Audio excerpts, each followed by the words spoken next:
On Akash here. If you're currently paying too much phone bill, like if your monthly bill is saying you wish that your monthly bill could have been a lot less than what you're paying right now, think about it. If you're average paying $60 for your phone bill right now in a cell phone bill, and you wish you could have been $40, that would have been $240 saving per month.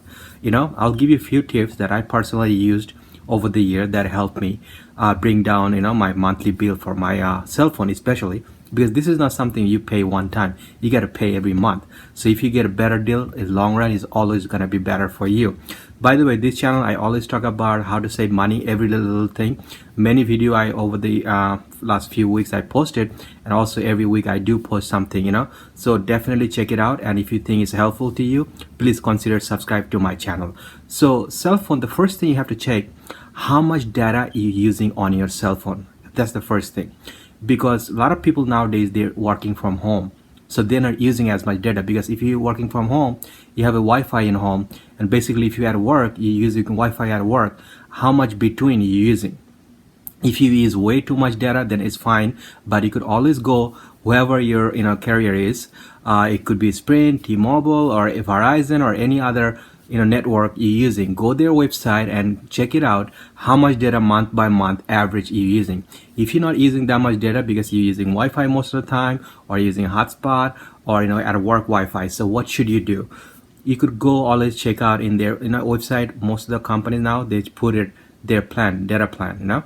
So if you currently have an unlimited plan and you see you don't use that much data, so unlimited plan average you're paying $60. Now you see another plan, you have some data in it and good enough for you, average based on average how much you're using, and then you could just go with that plan, and you could switch it anytime. Then later on, a few months later, if you think you need more data, you could always switch it back, no extra cost or anything. So that even bring it down $20, that's a big deal. And monthly, like I said, it's $240 a year. Maybe for some people it's not that much money, but every penny count when you're doing budgeting, right? So that's the first thing, you should check it out. Another thing I would always recommend to people, if you have a phone right now and you don't have if it's not on lease or anything, it's your phone, and you're eager to right now, oh, something new came in, I just need to get it. But you really need a phone? Is your phone working fine? You're just looking for excuse to upgrade the phone? If you're just looking for excuse, I think if you can buy the phone up front, because if you're getting an iPhone or something, it could cost you $1,000. Even like Samsung, something could cost you $700-800. Are you really wanted to spend that kind of money? Or you want, if you have that money, perfectly fine, you get the phone, because it's your phone. You could choose any carrier you want. It's unlocked phone, it's brand new phone, and you could choose the plan you need, that you desire. Because sometimes when you lease a phone, what happened, you get stuck with 18 months lease. So now you cannot choose any other carrier, because that phone is leased and you're paying every month maybe $40 or $30 or $45, depend what kind of phone you took. So it's always better you buy your own phone if you could afford it, or if you cannot do it, then just keep the phone you have until you have the money to buy a new phone. Because if you have the phone and it's working, maybe sometimes, most of the time, people tell me that they have an issue with the battery power, battery is not good. You could always replace the battery. There's so many places you could go, they're just gonna replace your battery, so your phone will work fine. So that's you could do. So there's a thing about lease. If you currently have a phone and it's on lease, what can you do to make your monthly payment less? So let's see, it's 18-month lease, and you always go in their website and you check first that when is your lease over. If you got the phone for 18, you have to make 18 payment, then you have to change the phone. They will always tell you upgrade the phone. That's how they make money. They're going to tell you to upgrade the phone, so this way they're going to keep you for another 18 months. Then they tell you to upgrade again, and you keep on paying. You lose money every time you upgrade the phone. You lose money. How you lose money? Let me tell you. Let's say you get an iPhone and you have 18 months you have to pay, and you have to pay $40 per month, right? So if you pay $40 per month in 18 months, you're gonna pay around $720 already. At that point, they're gonna tell you, okay, now you're eligible for upgrade. Can you do it? So let's say you upgrade. You already pay $720 for that phone, and the whole phone would cost you $1,000, right?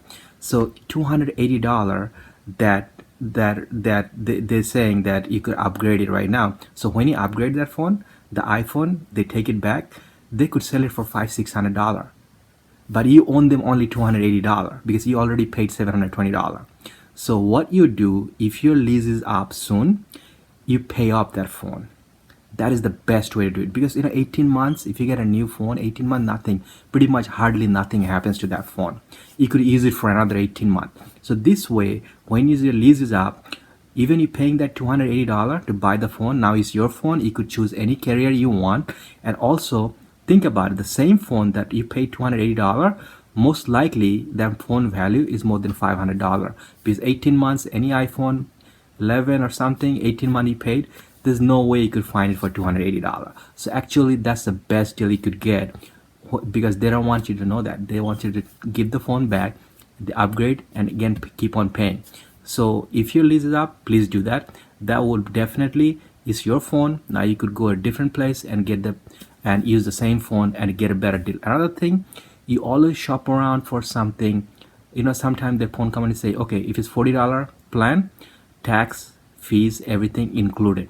That's the deal you wanted to take, because a lot of time, a lot of big companies right now, they would say, okay, $40 plan, but when the tax and fees comes up, it ends up like $50.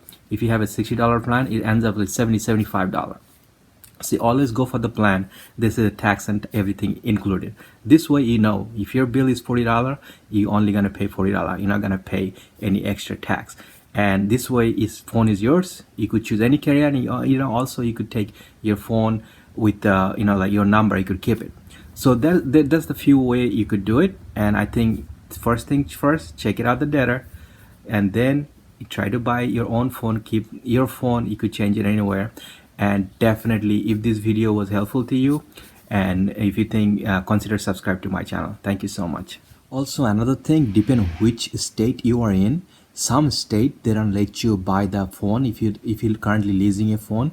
Like if you're in New York, if it's been over 18 months, there's some carrier there have a policy like you cannot buy the phone after 18-month lease. You have to buy before the lease finish. Kind of weird rules some companies has.